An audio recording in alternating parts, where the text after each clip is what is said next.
All right. I promised you guys a video, and here I am. I was going to do a video with Holy Hitman today. He's backing out. He's got things to do. Come on, man. Millennials. Today's topic is about uselessness. Things that are useless. And I'm not targeting millennials. I'm just saying that they are. It's a fact. You can't trust a millennial. You can't. They're just flaky. If it's not spur of the moment and bam, they're there magically. If there's not a unicorn involved or some sort of weird colored drink, they're not interested. So here we are. What's useless? Well, I find LinkedIn absolutely useless. Here it is right here. If you are trying to go to college and you're a millennial going to college, right? You probably got this thing here, LinkedIn, and you believe that somehow you're going to flash your college degree on LinkedIn and you're going to poof magically get a job. Well, that just isn't the case. I would never hire anyone out of LinkedIn. I don't know if anyone has ever been hired from LinkedIn. That being said, it is what it is, man. It sucks. It's useless. LinkedIn is useless and gay. It sucks. This is useless. Classmates.com. Anyone who I was friends with in high school that I gave a damn about, even in middle school, I'm still in contact with them because I don't need a third-party website to get in between me and them. I call them directly. You care about someone when you reach out and ask them how they are doing. When you're not worried about yourself, you're worried about them. That's how you know you are in a great relationship, because you call and ask questions about them, and in the conversations they ask questions about you, and they're genuinely interested. Classmates.com is only around because people graduate, they're narcissistic, they only care about themselves. And then when they realize that they're, after standing alone, looking in front of a mirror for so long because they're narcissists, or taking selfies of themselves, eventually they think, wait, I'm all by myself. Maybe I should reach out and get connected with people that used to care about me. So Classmates is for losers. Don't promote that. Don't promote this. Facebook is for losers also. We're talking about Facebook here. Facebook is for narcissists and losers. There's losers. It's full of losers. There's losers that are basically trying to be voyeuristic on people that are pretending to be having a great time. It's all for show. All of it. It's all bullshit. Everyone's full of shit. Yeah. It truly is a narcissistic world. Look at me, look at me, look at me. So when you're done with your college education and you get on LinkedIn and you realize nobody's hiring me, nobody cares, it's because you wasted all your time in college when you should have been out doing the thing that you should have been doing in the first place.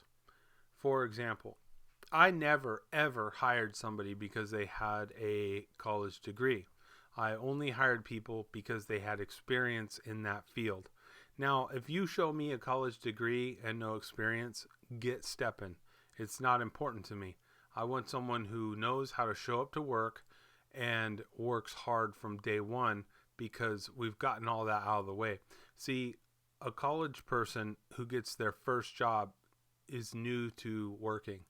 They've never gone 9 to 5 every day, 5 days a week. They party late, show up late for class, show up late for doing their homework. There's a new curve now where everybody gets graded on a curve, so even the dummies look like they're passing. It's pathetic. So, yeah, going to college is retarded. Average student debt when you get out of college, about $37,000, right? $37,000. So think about this as like a pyramid, right? $37,000 is most of the base. As you move up the pyramid, you get a better education, but consequently, you also have more debt. So, yeah, there's people graduating with $150,000 in debt easy from college. Now, cheers to you guys. So you basically have a mortgage with no asset. You have nothing but liability. Why would you want a mortgage with only liability? Are you stupid? Like, there's no reason to go to college today when you have the internet. The internet is actually free information floating around everywhere, and everybody wants to give it to you.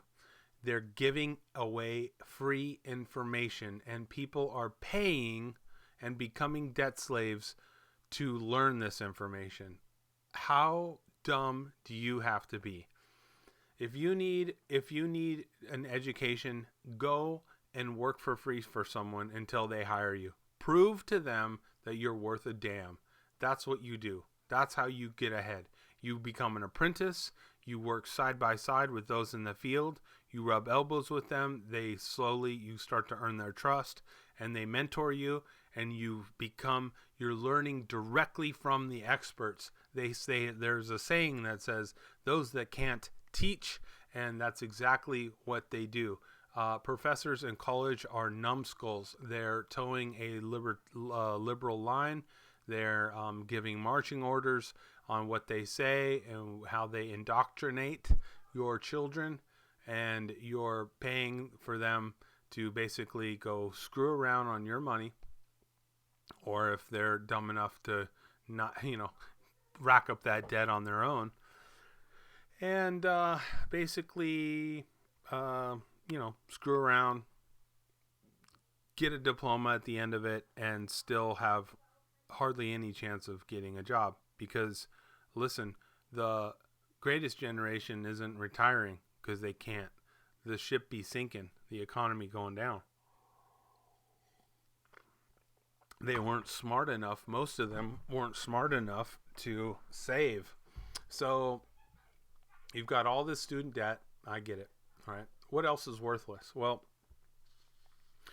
I wanted to talk a little bit about other things that are worthless, and that is any coin that acts as a middleman between Bitcoin and a product, or any coin that acts as a middleman between Bitcoin and a service. Like, if you can't pay directly with Bitcoin, then you don't need that coin. Just walk away, go somewhere else. Every company should be able to accept Bitcoin from the get-go without any middleman, aka other altcoin.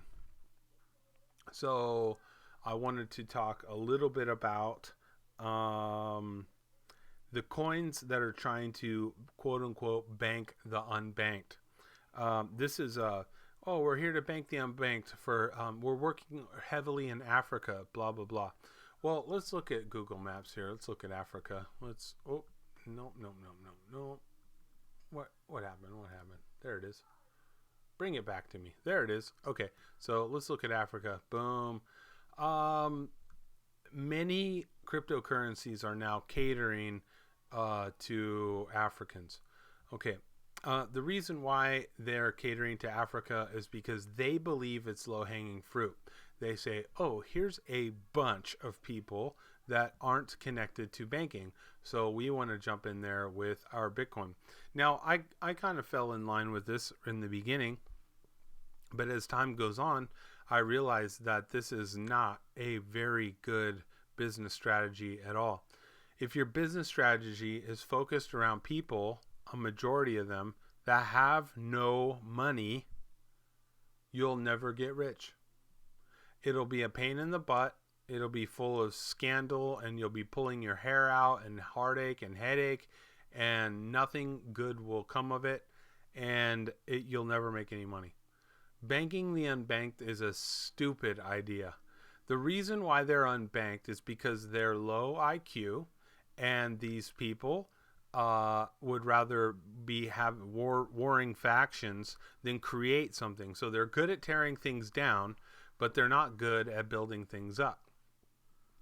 That's why this country right here, along with the Middle East, was basically the beginning of civilization.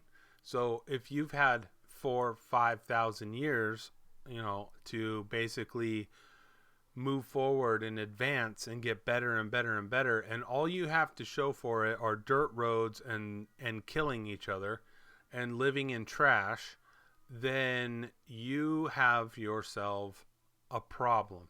Okay, so from the beginning of time until 200 years ago, the United States came into being, and in 200 years the United States was able to dominate. Why is that? Well, we have predominantly Anglo-American, white European here, and it is isolated from the filth and trash that has prevailed over here. We're isolated by this big giant ocean here and this ocean here. So we were able to, basically the cream was allowed to rise to the top. A lot of this has to do with high IQ. Now let's show IQ levels by race. The chart that nobody dares mention, different IQ levels for different races. Northeast Asian Americans have the highest IQ, or Northeast Asians have the highest IQ at a 105 average. Western Europe and USA has 100. Remember, we are a mixed culture, so that's why these numbers are brought down. And Arab Muslims in their countries are lower IQ, and sub-Saharan Africans with the lowest IQ. So what you have over here is, in this whole area here, this is Africa, and in the Middle East, you have a lot of inbreeding, okay? And inbreeding lowers IQ. It's terrible. It's a tragedy. So let's look at the other thing too is a lot of virginity in the United States among black people is through women being raped by their cousins when their family comes over. It happens. It's sick. It's a predatory race. It's terrible. Let's check out SAT mean reading test scores by ethnicity. So you have whites here that are predominantly 60th percentile out of this, Asians 58th percentile, Mexican Americans 39th percentile, and way down here at the bottom you have African Americans at 28th percentile. The source is the College Board. Okay, I'm not ripping on anyone. This is pure facts. Right, the College Board collects this data and puts it out. This is important to know, okay? Because the reason why African Americans can't read very well, they're mostly from broken homes. No father in the family, multiple baby daddies, kids running everywhere. Mommy doesn't have time to read to her kids. They don't pick up books. They don't care to learn to read. Reading is forced down their throat in a public school setting, and they would rather not care to learn to read. The culture is predominantly driven by consumerism, trying to keep up with pop culture, and think that money is more important than good ethics. Let's move on. Black and white IQ distributions. This is pretty easy to see. All this right here, these are black people, and this is white people right here. This is the frequency distribution scale to ethnic composition of U.S. So this is just basically in the U.S., and this is a source, National Longitudinal Longitudinal Survey of Labor Market Experience of Youth from 1980 to 1990. These are people down here that are drooling idiots. Right down here, so from like here down, it's mostly like fight or flight instincts. You got a lot of white trash in this area. If you're white, it's just, it is what it is. Right about here over, you start getting people that actually know how to use a belt and don't walk around with their pants sagging down to their ankles and their butt cracks showing. You start getting into the 100 percentile. It's predominantly white. There are some blacks in this area too. The black race used to be very proud, very strong. It's been beat down by a lot of outside influences, and unfortunately they're not doing much to better themselves. So yeah, it's really a shame. Let's look at here. I'm going to get you back into the map. There you go. I was talking again about coins that bank the unbanked. So that's what you have here. Human IQ, one of the coins that I trade, is all about getting people in, Africa to get on the blockchain. But as I think about it, the barrier to entry is insane. So first of all, you've got to have some sort of smartphone. You've got to be able to have some sort of, what do they call that? It would be some sort of data plan. You have to have money. You have to be able to have money to obtain Bitcoin. And to have money to obtain Bitcoin, you probably need a bank. Most people in the United States that obtain Bitcoin have to have a bank.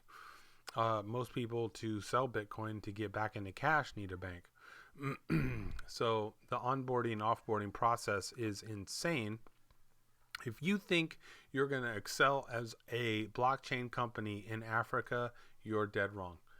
Absolutely not. Now, here's the thing. There are plenty of Africans here that could be ready to work and go to work as labor. And the Chinese have come through and they're starting to build railroads. They're building out infrastructure and all kinds of stuff. The funny thing is most of their labor that they import is their own. They bring in Chinese to work and build things here in Africa. They don't use African labor because it's full of low IQ people and it causes nothing but problems. They've tried many times, and they're not the only culture to have tried. The U.S. has tried before in the past, or way back in the day, trying to get rubber from rubber trees to build tire factories. They could not use the indigenous population. They had to import. Let's move over here. Check it out. Down here, South Africa. The South African white farmer was imported from other European places in the world. They came down here and settled. There was mostly warring tribes over here. This was a mess. There was nothing going on. And they said, hey, we'll land here in Cape Town, make that our base, and we will branch out and slowly get into farming on this really nice fertile ground that nobody was using for thousands of years. And they've made it profitable. The South African white farmer is now being killed. They're on the most wanted list for angry Africans that want to take back that land. Okay, so you have South Africans for 3, 4, 5 generations who've been farming here. Now suddenly these hipster Africans want to come in, move in, and kill them and take that property back. The thing is that they're just killing white farmers. They're not even taking the land back. They don't really even care about the land. They just like killing, and they just like killing white people because, well, they believe it's a scapegoat. Low IQ people are using higher IQ people as a scapegoat, as a reason to why they're not succeeding, when they've been here all along for thousands of years and they could have made anything happen. Over here too, The Middle East wonders why they're exploited for their oil or natural resources. Well, the reason is because they didn't do it themselves. So now they've got, Russia and the United States moving in and pumping all the oil and all the natural resources and stealing all their gold because they're not smart enough to pump it out and distribute it themselves. They were sitting on a gold mine. They didn't do anything with it. So they got exploited. It's too bad. It really is a shame. I'm not really out here to make this a race thing, but I did want to say something about how useless it is to try to cater to anything in Africa. It's not going to work. IQ will simply not make it happen. You can see that the North Africans that are being imported into all these European countries, especially into Sweden, what they do is they rape and they kill all this, they rape and they kill and they gang stalk women in these areas, and it just becomes an absolute nightmare. Paris, France used to be a beautiful, beautiful place, is now overrun. It's has more killings, I believe, than even Chicago, or it's just like, it's insane. They have so many killings there. What is the difference? Well, if you can be isolated, which we are by oceans, you can have the right to bear arms, and you keep immigration down to a low. Now we're being invaded somewhat by these southern countries, but if you can keep it predominantly white, you'll keep a higher IQ, which let's face it, white people build things, right? Asian people build things. Black people move into the neighborhoods, and then the neighborhoods go to shit and they tear everything down. It's just the way it is. But if we can isolate ourselves and continue with nationalism, that would be great. But there's an agenda at work that wants to basically become all a one world government. So they want every country out here to be on the same currency, including Africa, and everybody's the same, and we're not racist, and we don't try to talk about IQ and race, and because of that, we are seeing the dwindling of national pride in these areas. You're seeing an invasion into these areas, and you're seeing these areas being bred out. So purebred Swedes will probably not be around for another 2 or 3 generations. They'll be bred out, unless they decide to kick out the scum that have infiltrated that area. But politicians won't let them. They're all bought off by money. It is the way of the world right now. It's very, very evil. So when I think about my cryptocurrency Bitcoin market update that I do on the daily, it's basically what you have listening to me are white, middle class American men. Okay, white, middle class American men. That's who watches me. Why? Because you have higher IQs than most. To sit down and think about and talk about basically the market update every day is it requires a higher IQ. And to sit back and to actually trade what you've seen every day, or to assess the situation every day at the same time, and to come back and actually make a trade, requires a higher IQ. And there is a barrier to entry. You can't be a dummy and get into crypto. It just will not work. So, yeah. What else we got here? We have a question that's brought up is, just because Bitcoin was first, does that mean that it's the best? And I looked into this, and let me give you a really good example. In the late 1800s, car manufacturers were popping up everywhere. There were hundreds of them. And it wasn't until much, much later in 1903 that Henry Ford came around and founded the Ford car company in June 16th, 1903. And that's when Ford started. Dodge was started in 1900, and Chevy was 1911, General Motors in 1908, and it wasn't even until like 40 years later. Do you remember that car called the Tucker that they came out with? There was a movie, I think in the maybe in the 90s, about Tucker, the man in his dream. There was the guy that built the car, the Tucker. Well, only like 51 cars of the Tucker were built, and that was like truly ahead of its time and probably the best car ever built. I mean, it was incredible. But just because the first car manufacturer in the late 1800s came out didn't make it the best, and Ford wasn't even the best. When Tucker came out, 45 years later, it was better than Ford. What I'm trying to say is that because Bitcoin was first does not make it the best. As we move through time, some new innovations are going to pop up and make Bitcoin look like an old Model T. And there'll be better things coming. So hopefully we can be savvy enough to assess the situations that we have in front of us and, get on board those companies that do and seek profit there. And you'll only be able to do that through patience, through higher IQ education, and seeking better and better products, and not be compliant and complacent with what we have, the status quo.